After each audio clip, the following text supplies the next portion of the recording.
Well, hello there. How are you?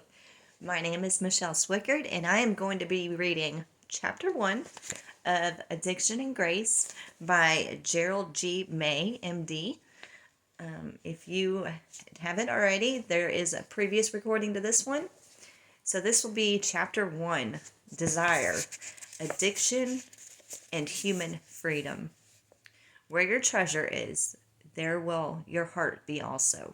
The Gospel according to Matthew. After 20 years of listening to the yearnings of people's hearts, I am convinced that all human beings have an inborn desire for God. Whether we are consciously religious or not, this desire is our deepest longing and our most precious treasure. It gives us meaning. Some of us have repressed this desire, burying it beneath so many other interests that we are completely unaware of it. Or we may experience it in different ways, as a longing for wholeness, completion, or fulfillment. Regardless of how we describe it, it is a longing for love. It is a hunger to love, to be loved, and to move closer to the source of love. This yearning is the essence of the human spirit. It is the origin of our highest hopes and most noble dreams. Modern theology describes this desire as God-given. In an outpouring of love, God creates us and plants the seed of this desire within us. Then, throughout our lives, God nourishes this desire, drawing us toward fulfillment of the two great commandments. Thou shalt love thy God with all thy heart, and thy neighbor as thyself. If we could claim our longing for love as the true treasure of our hearts, we would, with God's grace, be able to live these commandments. But something gets in the way. Not only are we unable to fulfill the commandments, we often even ignore our desire to do so. The longing at the center of our hearts repeatedly disappears from our awareness, and its energy is usurped by forces that are not at all loving. Our desires are captured, and we give ourselves over to things that, in our deepest honesty, we really do not want. Honesty that we really do not want. Okay, I'm sorry. There are times when each of us can easily identify with words of the Apostle Paul. I do not understand my own behavior. I do not act as I mean to, but I do the things that I hate. Though the will to do what is good is in me, the power to do it is not. The good thing I want to do, I never do. The evil thing which I do not want, that is what I do. In writing these words, Paul was talking about sin. Theologically, sin is what turns us away from love for ourselves, away from love for another, and away from love for God. When I look at this problem psychologically, I see two forces that are responsible: repression and addiction. We all suffer from both repression and addiction. Of the two, repression is by far the milder one. Repression. We frequently repress our desire for love because love makes us vulnerable to being hurt. The word passion, which is used to express strong loving desire, comes from the Latin root patius, which means suffered. All of us know that, along with bringing joy, love can make us suffer. Often we repress our desire for love to minimize this suffering. This happens after someone spurns our love. We stifle our desire, and it may take us a long time before we are ready to love again. It is a normal human response. We repress our longings when they hurt us too much. Perhaps it is not surprising, then, that we do the same with our deepest longings for God. God does not always come to us in the pleasant ways we might expect, and so we repress our desire for God.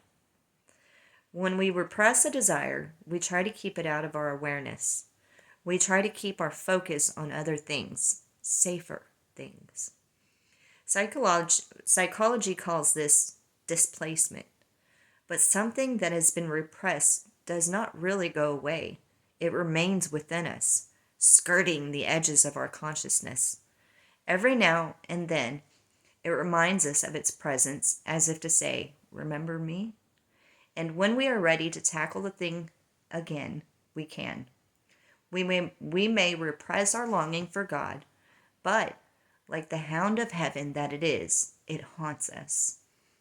And it is there for us to deal with whenever we are ready. Repression, then, in spite of its sinister reputation, is relatively flexible. It is workable. Addiction, the other force that turns us away from love, is much more vicious. And the paradoxes of addiction. Paradoxes, yeah. Y'all forgive me. There's words I just don't know how to say. This is written by a doctor. But, okay. It says, for generations, psychologists thought that virtually all self-defeating behavior was caused by repression. I have now come to believe that addiction is a separate and more self-defeating force that abuses our freedom and makes us do things we really do not want to do. While repression stifles desire, addiction attaches desire, bonds, and enslaves the energy of desire to certain specific behaviors, things, or people. These objects of attachment then become preoccupations and obsessions. They come to rule over our lives. The word attachment has long been used by spiritual traditions to describe this process. It comes from the old French attache, meaning nail to. Attachment, nails, our desire to specific objects and creates addiction. In this light, we can see why traditional psychotherapy, which is based on the release of repression, has proven ineffective with addictions. It also shows why addiction is the most powerful psychic enemy of humanity's desire for God. I'm not being flippant when I say that all of us suffer from addiction, nor am I reducing the meaning of addiction. I mean, in all truth, that the psychological, neurological, and spiritual dynamics of full-fledged addiction are actively at work within every human being. The same processes that are responsible for addiction to alcohol and narcotics are also responsible for addiction to ideas, work, relationships, power, moods, fantasies, an endless variety of other things. We are all addicts in every sense of the word. Moreover, our addictions are our own worst enemies. They enslave us with chains that are of our own making, and yet that paradox, we are virtually, hold on, are virtually beyond our control. So they're beyond our control. Addiction also makes idolaters of us all because it forces us to worship these objects of attachment, thereby preventing us from truly, freely loving God and one another. Addiction breeds willfulness within us, yet it erodes our free will and eats away at our dignity. Addiction, then, is at once an inherent part of our nature, an antagonist of our nature.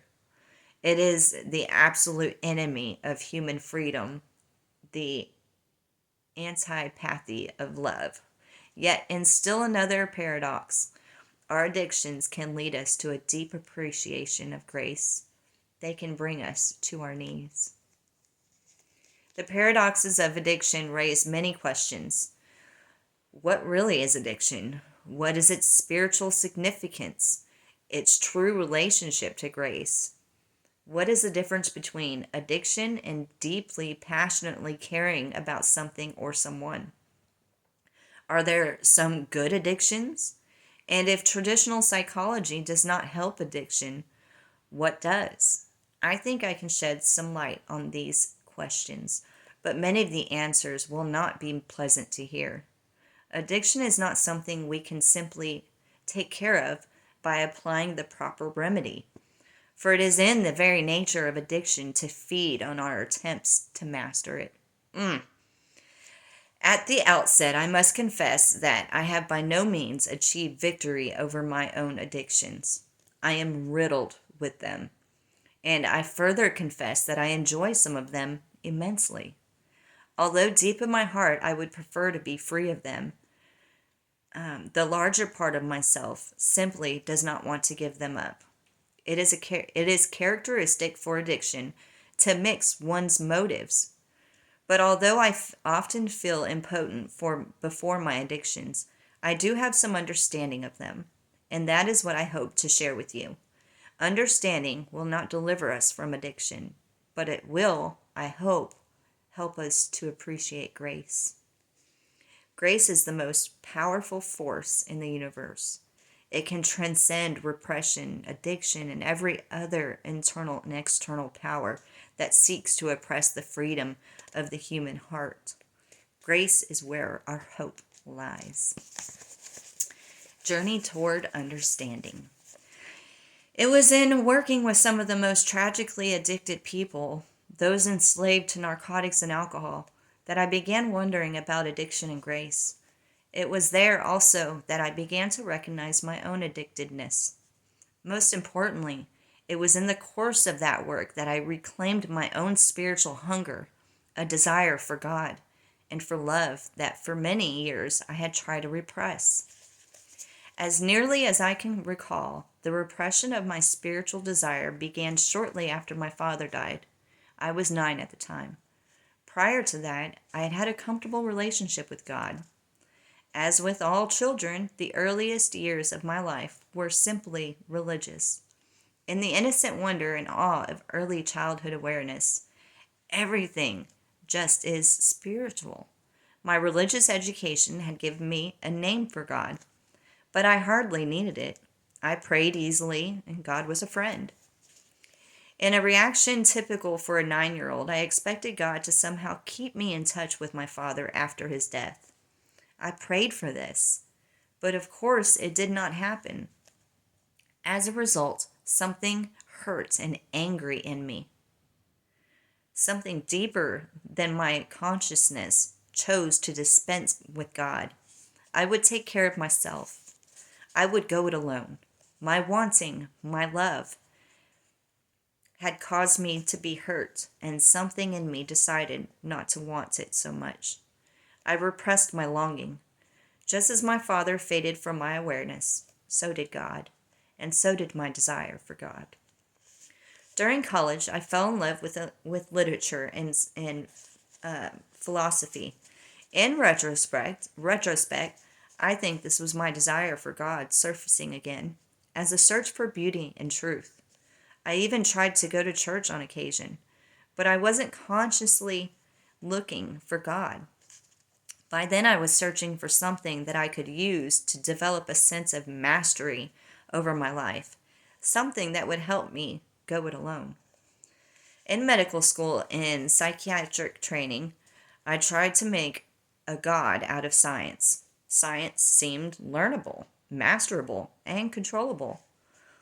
Throughout, I resisted prayer and rebelled at religiosity and others. Such things seemed immature. They were signs of weakness. I wanted to be autonomous, although I wasn't completely sure what the word meant. I was in the Air Force during the Vietnam War. Much in the Vietnam experience I had to repress, but much of it I could not repress. In a way, the tragedy of Vietnam woke me up a little. Afterward, I took a position as director of a community drug abuse clinic. With all the energy that might be expected of a young doctor, I applied my best psychiatric methods to the treatment of addictions.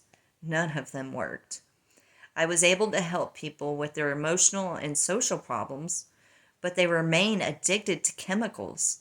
Since so much of my desire for meaning and wholeness had become attached to professional success, I was not being successful. I started to become depressed. A colleague called it a normal professional depression.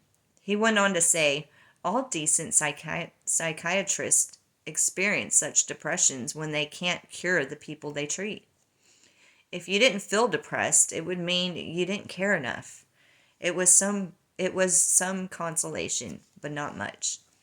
Then one day in the middle of this depression, I was casually introduced to a faith healer at a conference in a nearby town. I did not believe in faith healers. As we shook hands, she paused, holding my hand, and told me she thought I would, she thought I was meant to be a healer too. But I wouldn't take my dog to you because you think you are the one that has to do the healing. These are not the words that one might expect to be helpful for a depressed person, but they struck me deep and well. In my search for self-determination, I had also been trying to command the very process of healing. It was obvious that some change in attitude was called for. I still wasn't certain, however, what form that change should take. At about the same time, I embarked on a little informal research. I identified a few people who seemed to have overcome serious addictions to alcohol and other drugs, and I asked them what had helped them turn their lives around so dramatically. All of them described some sort of spiritual experience. They kindly acknowledged their appreciation for professional help they had received, but they also made it clear that this help had not been the source of their healing. What had healed them was something spiritual. They didn't all use religious terms, but there was no doubt in my mind that what they spoke of was spiritual. Something about what they said reminded me of home. It had something to do with turning to God. As a result, I relaxed a little. I honestly considered there might be some power greater than myself involved in healing, and that I might be better off cooperating with that power instead of trying to usurp it. I also set about trying to understand more of what constituted spiritual experience and why it had been so helpful to these addicted people. Secretly, I wanted to learn how to do it. I wanted to learn how to do it to people as a part of their therapy. Even more secretly, I wanted to have those kinds of experiences once again myself. I described these spiritual experiences to some clergy friends. Most of them didn't seem to understand what I was talking about. The least helpful friends tried to give me explanations of oceanic experiences, why it's simply a narcissistic regression of the ego to a state of infantile disassociation in order to avoid reality issues that have stimulated unacceptable libidinous impulses. Big words. They said such things as if I shouldn't have known them already. But that was the problem. I did know them already, and knowing them didn't help. But two of my clergy colleagues did offer some help. They said, in effect, we don't know for sure what it is either, but we agree it's spiritual and we'd like to help you explore it. Interestingly, these two knew more psychological,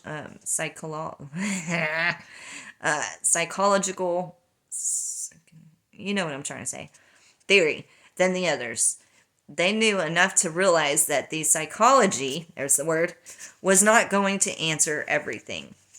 I'm sorry, y'all. I'm like 15 days post-op. My brain is still, on the mend. Okay.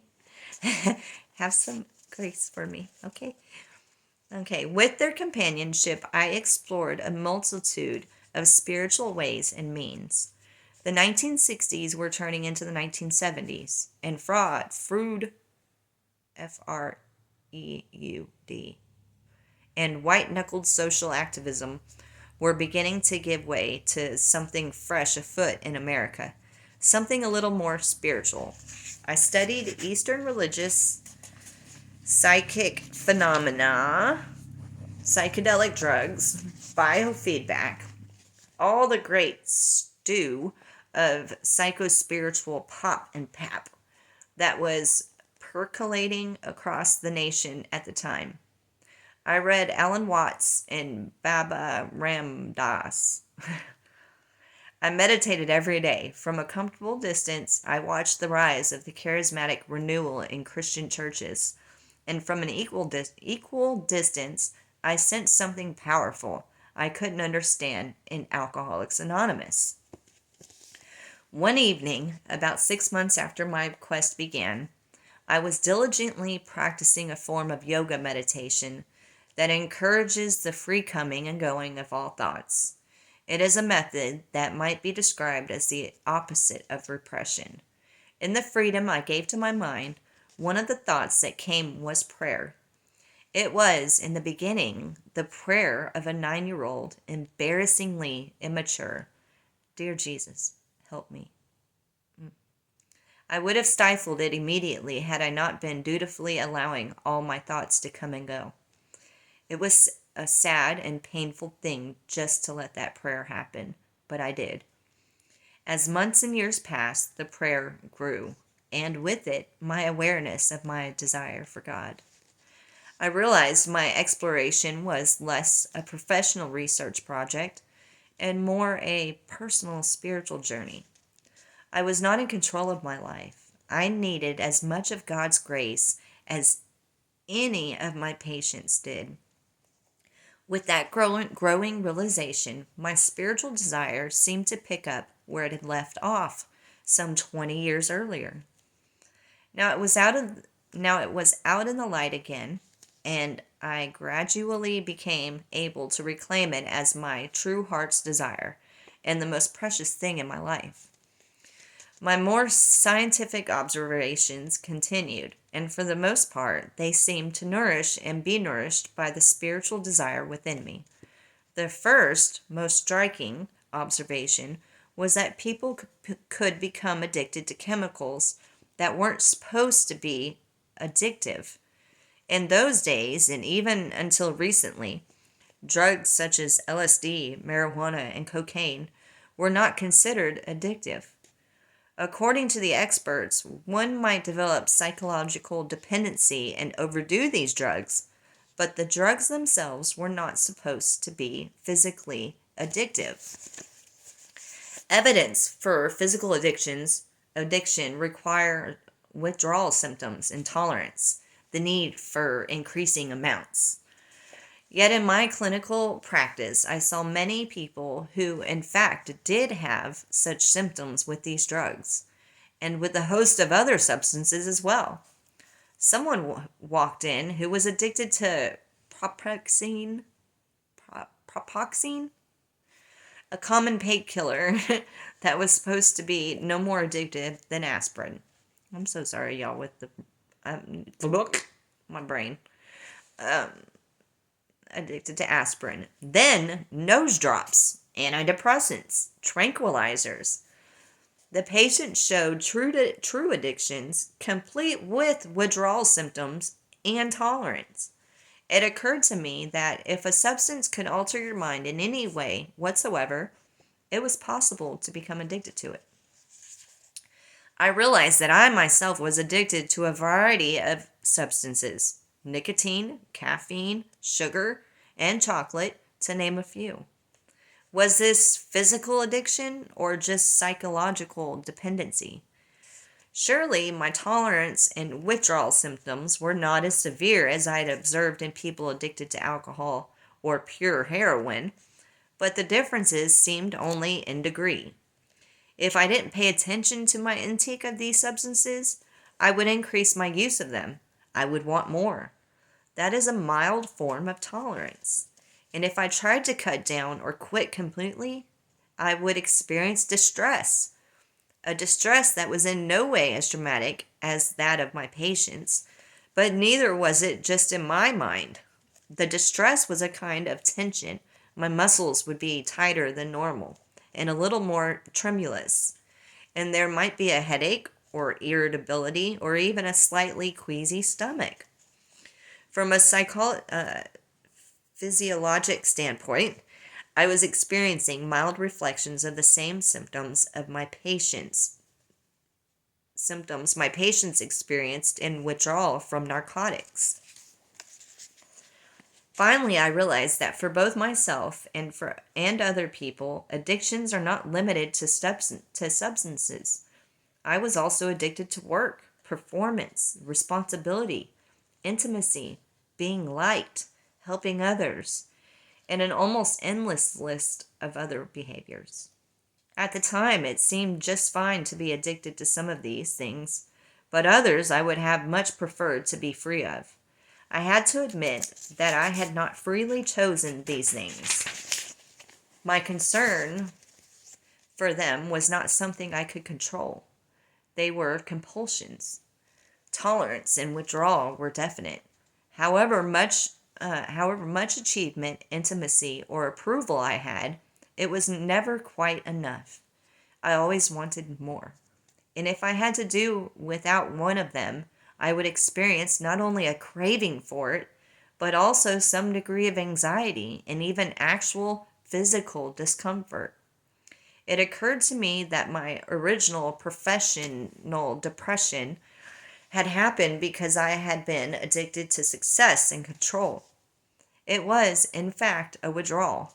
It happened when I couldn't get my fix of professional success. Even my littlest bad habits and secret fantasies had the qualities of addiction. I tried to take comfort in saying, yes, but my bad habits